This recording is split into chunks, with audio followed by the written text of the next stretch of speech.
চকরিয়ায় বনের ভেতরে গড়ে ওঠা 10 থেকে 15টি অবৈধ স্থাপনা উচ্ছেদ অভিযান চালিয়েছে সুনতি রেঞ্জ হারবাং বিট কর্মকর্তা ওমর ফারুক স্বাধীন।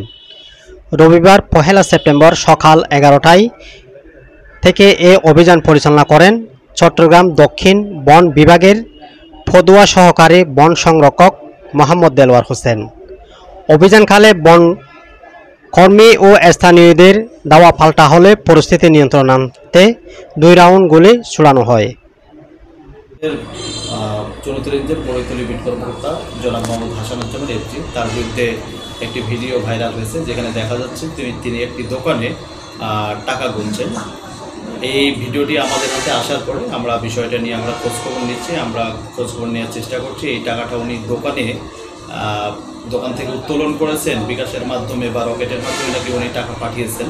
আমরা বিষয়টা খোঁজখবর নেওয়ার চেষ্টা করছি এবং ওনার বিরুদ্ধে অলরেডি আমাদের বিভাগীয়ভাবে তদন্ত করার জন্য আমার কাছে চিঠি এসছে। আমি সেই তদন্ত শুরু করেছি। গত বৃহস্পতিবার থেকে আমি তদন্তের কার্যক্রম পরিচালনা করছি এবং এই তদন্ত কার্যক্রম পরিচালনা করতে গিয়ে আমি স্থানীয় অনেক মানুষের কাছ থেকে অনেক তথ্য পাই যে তিনি টাকা পয়সা নেওয়ার বিনিময়ে বিভিন্ন ধরনের বন অপরাধের সাথে তিনি জড়িত। আমরা এই তদন্ত রিপোর্ট রেডি করে আমরা আমাদের বিভাগীয় বন কর্মকর্তা মহোদয় বরাবর পাঠাবো এবং আমাদের ডিপার্টমেন্টাল যেটা প্রসিডিওর বিভাগীয় মামলা বিভাগীয় শাস্তিমূলক ব্যবস্থা নেওয়ার জন্য স্যারকে সুপারিশ করা হবে এবং দেখা যাক এরপরে স্যার কী ধরনের ব্যবস্থা। এদিকে চকরিয়ায় বড়ইতলী বিট অফিসার হাসানুজ্জামান মোটা অঙ্কের টাকা নিয়ে বনের ভিতরে অবৈধ স্থাপনা তৈরি ও বসতির সুযোগ দিয়ে আসছিলেন একটি সক্রিয় ভূমিদস্যু গ্রুপকে। ঘুষ নেওয়ার একটি ভিডিও সোশ্যাল মিডিয়ায় ছড়িয়ে পড়ে। ভিডিওতে তাকে টাকা গুনতে দেখা গেলেও বিষয়টি নিশ্চিত হওয়ার জন্য একাধিকবার মোবাইল খুললেও তিনি ফোন ধরেননি। এই অভিযানকে স্বাগত জানিয়েছে চকরিয়া উপজেলা পরিবেশদারি ধরার সভাপতি সাইদুল হক চৌধুরী। আসলে এখানে একজন বিট অফিসার ছিল হাসানুজ্জামান, উনি এখানে দীর্ঘদিন যাবৎ আছে। উনি আসার পর থেকে এখানে প্রায় 150-200 মতো বাড়িঘর হয়েছে। এখানে বিট অফিসারের কিছু এখানে সুচ আছে, তার মধ্যে যেমন হ্যান্ডম্যান নেচার এই ধরনের উল্লেখযোগ্য কিছু ওনার সুচের মাধ্যমে উনি একটা প্রতিটি বাড়ি থেকে 3-4 লক্ষ 5 লক্ষ টাকার বিনিময়ে উনি এই বাড়িগুলো নির্মাণ করার জন্য সহায়তা করে। এটা আমরা ওনার ঊর্ধ্বতন কর্তৃপক্ষকে জানাইছিলাম। উনি বিভাগীয় বন কর্মকর্তা তাৎক্ষণিক ওনার ওই এসিএফ এবং রেঞ্জ কর্মকর্তাকে এখানে পাঠিয়ে উনি ব্যবস্থা নিয়েছেন, ওনাকে সাসপেন্ড করেছেন এবং ওনার বিরুদ্ধে ওনারা মামলা চলমান রয়েছে।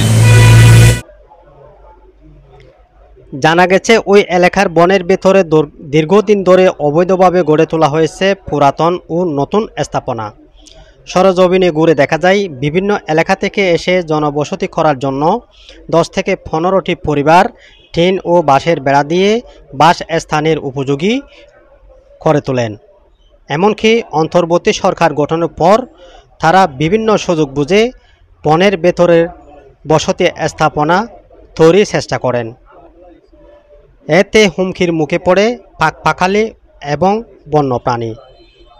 এ কর্মকাণ্ডে সহযোগিতা করেন বড়ইতলী ইউনিয়ন 6 নং ওয়ার্ডের বাসিন্দা ডাক্তার নুরুল আলম এবং হ্যান্ডম্যান নেচার। আমার নাম কি? আমার নাম হ্যান্ডম্যান নেচার। কোনো খবর ছিল তো এটা আছে? আমার বিরাশি ইংরেজি আছে, ছোটোবেলা তো এটা আছে। আচ্ছা, তাহলে মিথ্যা নেই? মিথ্যা। আর এখন তো সরকার বাতিল করলে হ্যান্ডম্যান নামে শব্দ নেই। আচ্ছা ঠিক আছে, তো যদি শব্দ নাই বলে হয়, সরকার যদি বাতিল করে তো সরকার তো অনেক কেউ চেঞ্জ করে, তারা চেঞ্জ করলে আর তো কিছু নাই।